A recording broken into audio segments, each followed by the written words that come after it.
manto bini panjang luarkan na pendek yang pendek manto bini panjang luarkan na pendek az wa manto bini jim di dada tidak safawi dimati menghadapi wa pendek bibir lam pendek la ya pendek kul idgham bila guna jadi menghadapi nun masih menghadapi lam dibacanya dimasukkan tapi tidak boleh didengungkan hurufnya ada dua lam dengan ro dikumpulkan di dalam dapat ro walam yakul lahu bukan begini walam yakul bukan begitu tapi langsung kan walam yakul lahum pendek sampai su pendek ha pendek damat wajib tasdid matomi ke depannya ada hamzah atau alif di satu kalimat panjangnya ke depan il alif lam samsiah la majaiz nah kumpul majaiz dengan mad wajib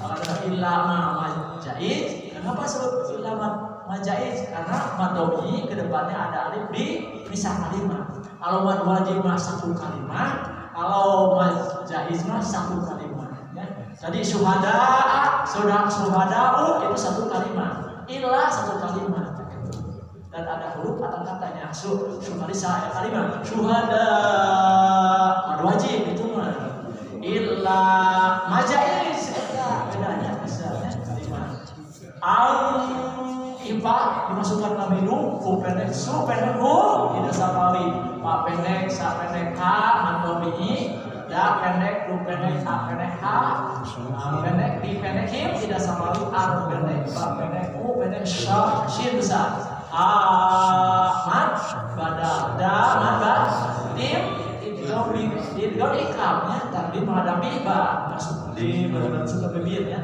syuhada syahadatim bin alif lam samsiah la tarki in pendek na pendek hu masih siro panjang luarkan la pendek mi pendek nas alif lam samsiah so pada panjang luarkan di pendek atau bikin pada diri sukun waladina dan orang-orang yang yarmuna mereka menuduh azwajahum istri-istri mereka walam dan tidak yakun ada lahum bagi mereka syuhada'a saksi-saksi illah kecuali anfusuhum diri mereka fasa'adatu maka kesaksian ahadihim seorang dari mereka arba'un 4 syahadatin saksi atau sumpah billahi dengan Allah innahu sesungguhnya ya liman termasuk dari as-sadiqina orang-orang yang benar dan orang-orang yang menuduh istrinya berzina padahal mereka tidak mempunyai saksi selain diri mereka sendiri maka kesaksian masing-masing orang itu ialah 4 kali bersumpah dengan nama Allah bahwa sesungguhnya dia termasuk orang yang berkata benar apabila seseorang suami jadi menuduh kepada istrinya melakukan zina itu harus ada 4 orang saksi dan bersumpah atas nama Allah orang menuduhmu saurang hukum ya dan dipercaya gitu kan walaupun menuduh ada 4 orang saksi gitu subhanallah termasuk kita suaminya jadi 5 gitu ya subhanallah itu harus mengatakan demi Allah melakukan zina gitu kan nah itu ada saksi lagi 4 orang jadi 5 jadi suami kalau hanya suami saja tidak diakui gitu kan karena tidak ada saksi gitu ya itu hukum Allah Subhanahu wa taala.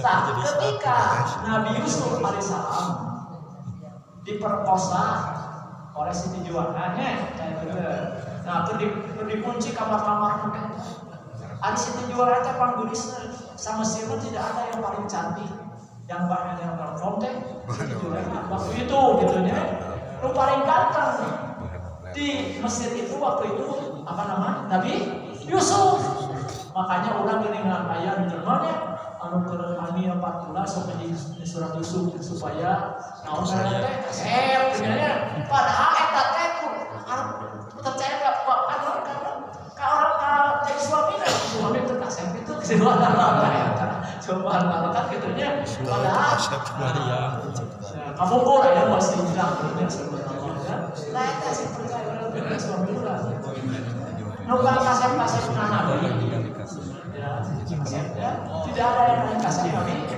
Yusuf.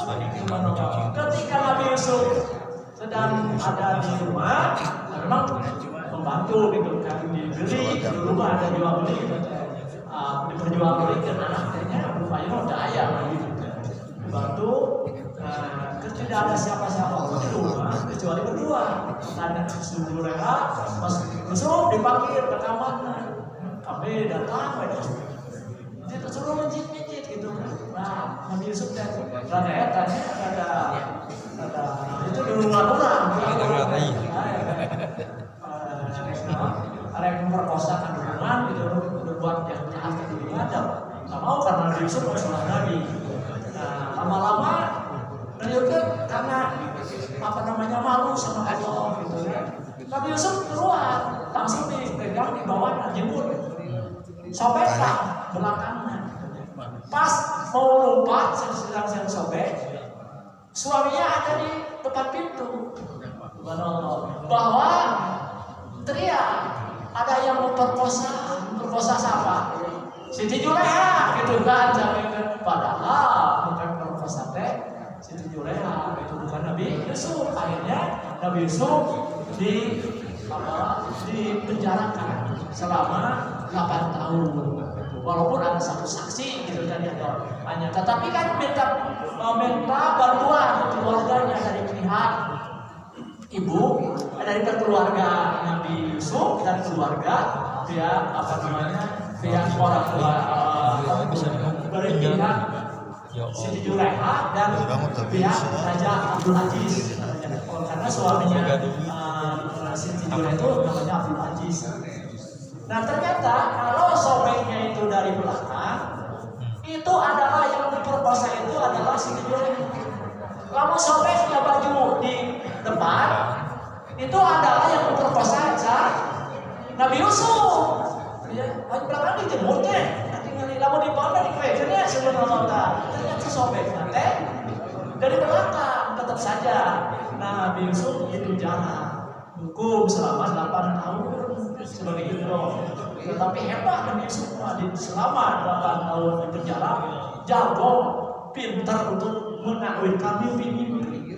Hebat Nabi Yusuf, dan memang anugerah dari Allah Subhanahu wa Ta'ala.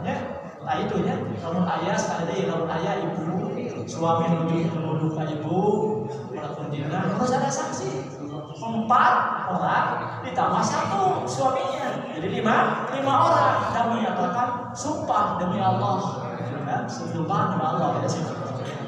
Nah, Allah lalu menguraikan hukum apabila seorang suami menuduh istrinya berzina dan orang-orang yang menuduh istrinya berzina, padahal mereka tidak mempunyai saksi-saksi yang menguatkan tuduhan itu selain dari mereka sendiri, maka kesaksian masing-masing orang itu, yaitu suami, ialah 4 kali bersumpah dengan nama Allah bahwa sesungguhnya dia termasuk orang yang berkata benar.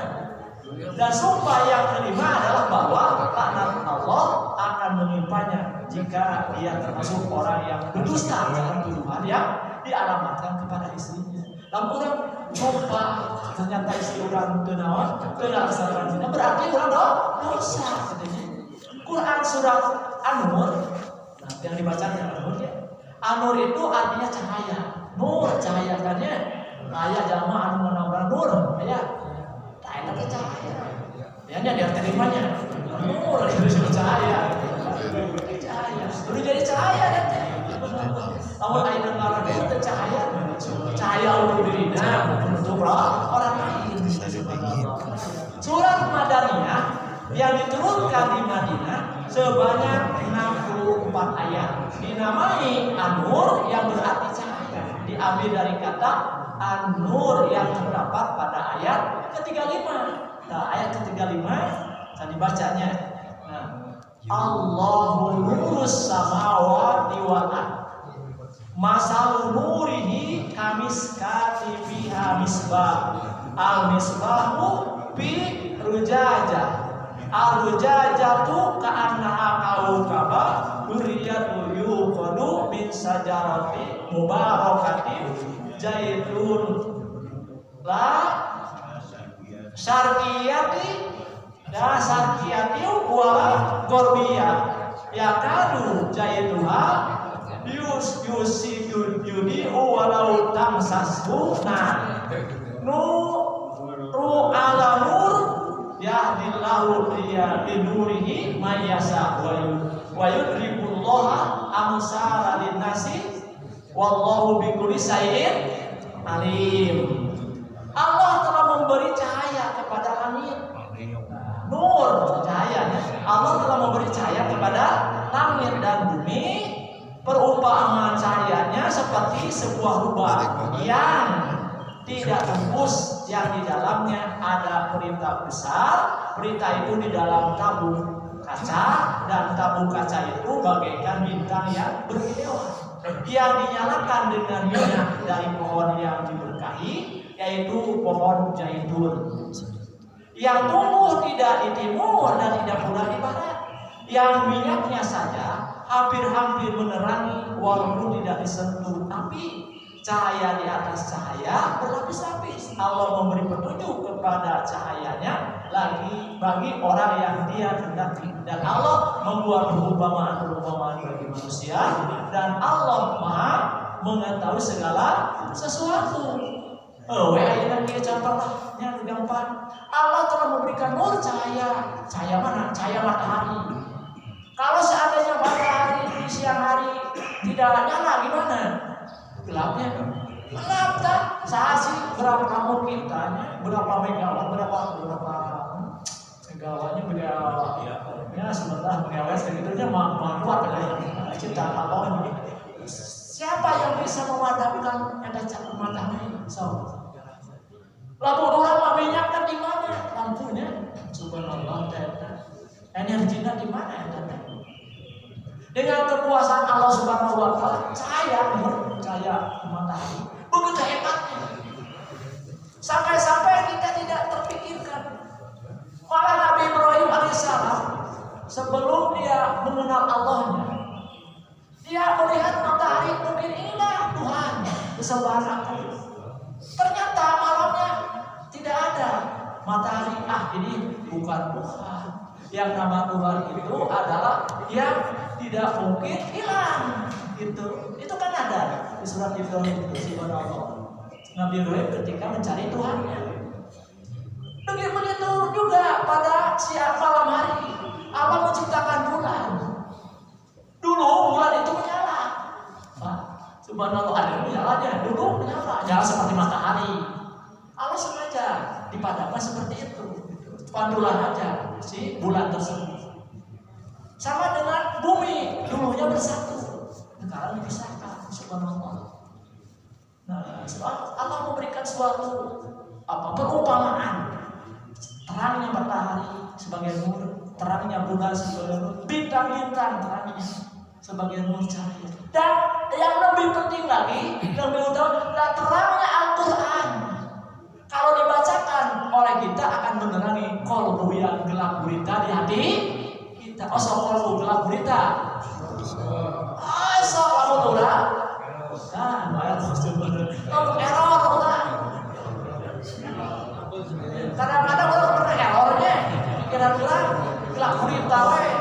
Manusia dari sayurnya terus akhlak sebaliknya jika nanti subhanallah ada timbul geng motor. Sampai kemarin juga di Tasik ayahnya, terus di Medan juga ada, itu semua karena akhlakul karimah sudah penjahat subhanallah luar biasa. Ternyata berarti tidak ada penerangan dari nur Al-Qur'anul Karim. Kalau seandainya ada penerangan di kolbul Al-Qur'anul Karim, itu tidak akan melakukan kejahatan. Bagaimana? Karena kalau dibaca Al-Quran akan menjadi tenang. Kolbu cahaya terang, subhanallah ya. Itu adalah cahaya, nur cahaya tadi surat Nur. Allah adalah pemberi cahaya. Karena dia menurunkan Al-Quran untuk menjadi cahaya bagi kehidupan manusia. Sengaja Allah menurunkan Al-Quran cahaya bagi kehidupan manusia. Karena kebanyakan manusia itu kurang paham, kurang mengerti. Hanya tahu bahwa Quran itu kan rek ngaji Al-Quran mah erang we. Area teh ngaji Al-Quran teh. Anu apa ngaji Al-Quran. Tapi karena Bapak, Ibu sudah diberi nur cahaya oleh Allah, tiap subuh Al-Quran dibacakan. Alhamdulillah. Mudah-mudahan menjadi cahaya bagi kita dan kita dimasukkan oleh Allah dalam surga. Amin ya Allah. Maka didengar nanti di akhirat, nanti di hari kiamat itu yang membela itu Al-Quran kan. Ini Anda waktu di dunia ini sering membaca Al-Quran setiap subuh. Tak membela di kuburan teh lain HP.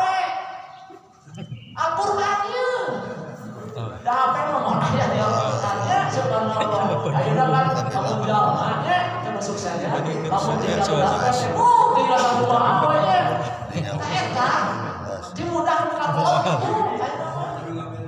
kenapa teh subhanallah nah aku menerangi teh lain apa naon Al-Quran bangga begini aja mati cik mana teh guru baca cenah baca Al-Quran lain nu dibaca teh Al-Quran al-WA gitu ya itu kalau Twitter al-Facebook ada dibaca teh tapi coba baca Al-Quran bukan Al-Quran al-Facebook bukan Twitter gitu ya bukan WA itu juga Al-Quran dibaca supaya menjadi penerang bagi kita ini ada hari di alam kubur pasti poe dinur pasir gitu ya saat memberi penerangan teh Allah subhanahu wa ta'ala melalui Al-Quran karena kita sering dibacakan Al-Quran.